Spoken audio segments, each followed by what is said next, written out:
ინტეგრაციის თემატიკა და ევროკავშირში გადადგმული ნაბიჯები, რასაც ჩვენი ქვეყანა გეგმავს ჩვენი ტერიტორიული მთლიანობისთვის, სწავლა-განვითარებისთვის, დასაქმების კუთხით და ყველა იმ სიახლის და ენერგიისთვის, რაც ჩვენ მოსახლეობას, ჩვენს ქვეყანას წინ წაიყვანს და ჩვენთვის ის სიახლე ბევრი რამ ინფორმირებული ვიყავ ბევრ საკითხში, მაგრამ ის სიახლეა, რომ შემდგომში მომავალ წლებში ნელა რომ განვითარდება და დავიხვეწებით ჩვენი ქვეყანა, მოგეცემა საშუალება რომ დავსაქმდეთ ევროკავშირის ქვეყნებში, რაც მეტად მნიშვნელოვანი იქნება. სახელწოდების გადაქმნასთან დაკავშირებით გქონდათ კითხვა და ასევე თქვენი აზრი გააფიქსირეთ, რომ გითხრათ ამაზე. დიახ, მე მეტად მნიშვნელოვან პრობლემებს ხედავ ჩემ ქალაქში, ვიდრე სახელწოდების შეცვლა სტალინის ქუჩას დავარქმევთ თუ ევროპის მოედანს, ამაზე მეტად მნიშვნელოვანი პრობლემები აწუხებს ქალაქ გორის მოსახლეობას, პირადად ვთქვათ,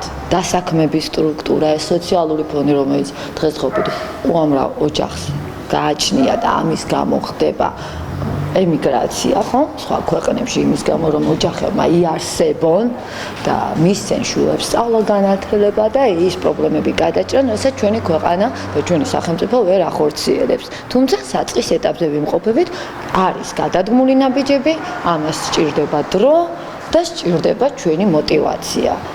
ახალგაზრდების ვისწავლოთ ბევრი, ვიშრომოთ, რომ ჩვენი ოჯახები და ჩვენი ქვეყანა იყოს ძლიერი ეკონომიურადაც და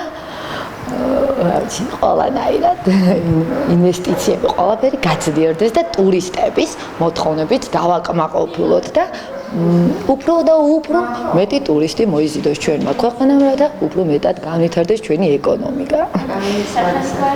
ეკატერინე ქანიშვილი.